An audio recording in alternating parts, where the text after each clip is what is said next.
Allociné vous dit quelle série arrive sur Netflix en juin 2022. Les incontournables le 10 juin, Peaky Blinders, saison 6. La fin de Peaky Blinders débarque enfin sur Netflix, diffusée il y a quelques mois sur la BBC, l'ultime saison de la série consacrée à la famille Shelby menée par l'impitoyable Tommy. Cillian Murphy rend un dernier hommage à Ellen McCrory, l'interprète de Polly décédée des suites d'un cancer en 2021, avant de sauter dans le temps. 4 ans après les événements de la saison précédente, la fin de la prohibition oriente un Tommy qui ne boit désormais plus une goutte d'alcool vers le commerce de l'opium, l'obligeant à s'allier avec ses pires ennemis. Le 2 juin, Borgen, le pouvoir et la gloire. Près de 10 ans après la fin de Borgen, une femme au pouvoir, la politicienne Birgit Nyborg est de retour à l'écran, toujours interprétée par Six Babette Knudsen. Dans cette nouvelle salle d'épisode intitulée Le pouvoir et la gloire, elle vient d'être nommée ministre des Affaires étrangères lorsqu'une société de forage découvre un gisement de pétrole au Groenland. Un événement qui déclenche un bras de fer international en Arctique.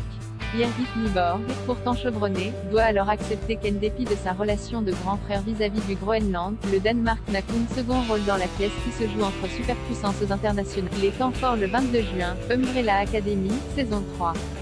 L'affrontement entre la Umbrella Academy et la Sparrow Academy n'a jamais été aussi proche. À la fin de la deuxième saison de la série super-héroïque, les frères et sœurs Hargreaves pensaient être retournés à leur époque mais ils découvraient avec effarement être tombés dans une réalité alternative où leur père n'a pas créé la Umbrella Academy mais la Sparrow Academy. La rencontre entre ces deux équipes que tout oppose sera au cœur de la nouvelle saison qui s'intéressera aussi au changement de genre du personnage joué par Elliot Page, qui a lui-même fait son coming out transgenre en 2020.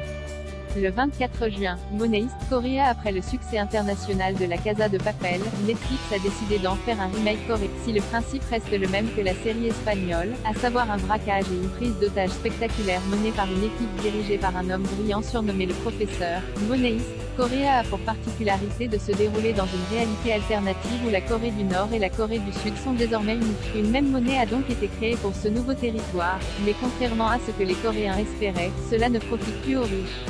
C'est pourquoi une bande de laissés pour compte se lance dans le plus gros casse de l'histoire au sein de l'Hôtel des Monnaies. Le programme du mois. Toutes les autres sorties du mois. Le 3 juin, Une mère parfaite, catalogue.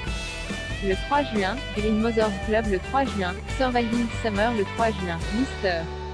Good Flick ou Baron. Le 3 juin, Les ailes de l'ambition. Le 6 juin, My Liberation Note. Le 6 juin, Équipe Action, saison 2. Le 8 juin, Baby Fever. Le 8 juin, Keep Sweet. Prie et tais-toi. Le 10 juin, First Kill. Le 10 juin, Intimacy. Le 13 juin, Charlie au pays des autocollants. Le 15 juin, God's Favorite Idiot. Le 15 juin, Maldiva. Le 15 juin, À l'ère des leurs, L'internet du crime. Le 16 juin, Love et Anarchy, saison 2. Le 16 juin, D'Eden, le parc du paranormal. Le 16 juin, Le monde de Karma en musique, volume 2. Le 17 juin, You Don't Know Me. Le 17 juin, Chi, saison 2. Le 17 juin, Querelle de voisinage, saison 2. Le 18 juin, Spriggan. Le 21 juin, Quel avenir pour. Le 22 juin, Dans la peau de nos animaux. Le 23 juin, Queen. Le 24 juin, Seul face à l'abeille. Le 24 juin, Angry Birds, Un été déjanté, saison 2. Le 27 juin, Chip et Patate, Les vacances de Chip. Le 29 juin, La famille Upshaw, saison 2 partie 1. Le 29 juin, Pour Couleur de l'île. Le 30 juin, Toukin, Le chien requin, saison 2.